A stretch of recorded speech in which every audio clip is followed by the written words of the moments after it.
Hi, I'm Claire, founder of Cora Consultancy, and today I'm going to give some insights into the fashion industry.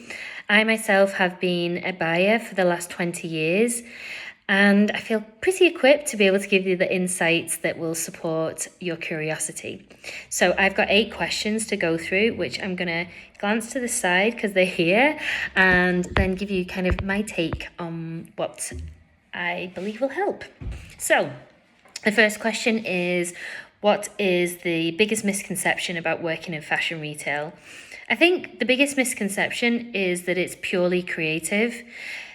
Now, however, creativity is at the backbone of any fashion role. That's who we are at our core.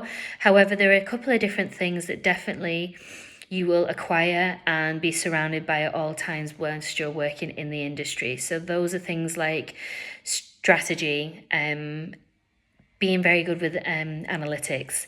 So whether you're doing that first and foremost as your role or working with people like such as merchandisers, planners that will support you with your analytical side of your role. This will help, just to give you a little bit of context, this will help with things like working out margins, your profitability, and so forth like that. Communication and collaboration are 2 other key skills and parts of your role that you will definitely need, and definitely things that people don't really consider part of what a fashion retail personnel would take on. So definitely all of those things are things that we need to keep in mind that will definitely come up, on a constant. Don't think that it's something you have to know day one, but definitely skills that you will acquire and be around throughout your career. Question 2, what is the best way for students to network and build on connections in the fashion industry? So stay curious and make sure you are being as much involved as you can.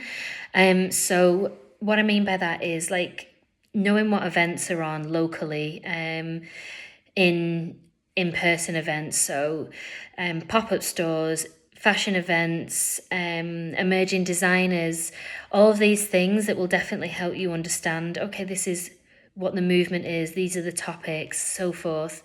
And I think then kind of more online, looking at all of your platforms that you may be on, TikTok, Instagram, LinkedIn, and seeing again what workshops you can attend, what networking that you can do virtually as well. So these are things definitely to keep yourself au fait with.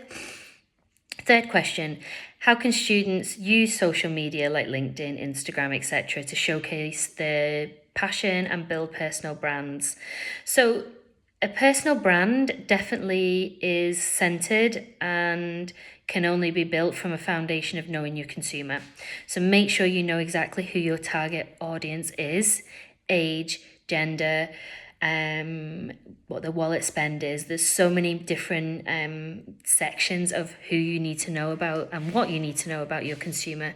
So use these particular platforms to test, to understand, and to really know is what you thought or who you thought as your consumer, the consumer you definitely want to move forward with. That would be a tip from me. Can you share a personal experience where a particular skill or strength has helped you move forward in my career? So I would say it's probably been my curiosity. I always like to learn. I think if you're not learning, you're standing still, and that's not a nice feeling. You want to keep moving forward. So remain curious, ask a lot of questions. Don't tend to hold back and think, God, I should have asked that. There's never a silly question. I think you will, if it's an open question in your mind, it's something that needs to be answered. So definitely keep pushing forward and remain curious. It's definitely helped me in a lot of ways. Let's see, question 5. So how can students stand out when applying for jobs? It's a good question. It feels like a very, very tough task. However, what I would say is, first of all, make sure that your online portrayal of you is up to date. So your CV, your LinkedIn profile, does that showcase you in the best way that you want to be known for? So network, make sure that it's showing what you're passionate about, what you want to learn, where you are right now and where you want to go. I think you can do that in a really, really clever way, and make sure that those two things are updated at all times. Also, I think from a personality point of view, when you are applying for jobs, whether you're going through kind of first stages with recruitments, make sure that you're your true self. I think, yes, if you're nervous and all of those things come into play, but remain confident as you can be, and honest with yourself about what you want and who you are. And I think those things will really make you stand out from the next person who is trying to conform and follow a certain format. I think the reality of a person is something that people are attracted to. So remain honest and yourself. I think that is a good tip. Seems super basic, but it's amazing how many people you don't get to kind of feel who they are because they're given just kind of a one dimension. Okay, so question 6 of 8. What do employers look for at entry-level job candidates in fashion retail? It's a tough question, but I would say it kind of links to what stands out when you're applying for a job. So somebody that is honest, curious, ambitious, and got a real hunger for the industry and to know more about it. I think that is something that really attracts an employer to an employee of, okay, well, yeah, this person is so eager. They know a certain amount, but they're also eager to learn more. So that is great for an employer to be able to pass on the knowledge. So I think that's probably my top tip in that particular question. Next one is, how important is formal education, fashion degrees, business degrees, compared to hand-on experience? Quite a hard question to answer, I would say. So I'll just take my own advice and be honest. My personal experience was that I studied fashion design. I did it for 4 years, my third year being a placement year where I worked in retail. I truly think that without my degree, I wouldn't have had the experience that has led me to where I am today. Meaning, I started out in design, and more or less straight away after I graduated, I realized it wasn't for me. But I also realized that fashion has so many transferable skills that I was able to go into product development, which led me to my role, which was the majority of my career as a buyer. So yes, having the foundation in my degree helped me really understand what the industry was about, helped me understand kind of the staying power, being kind of in a classroom format, and that educational piece kind of grounded me and set me up for then industry.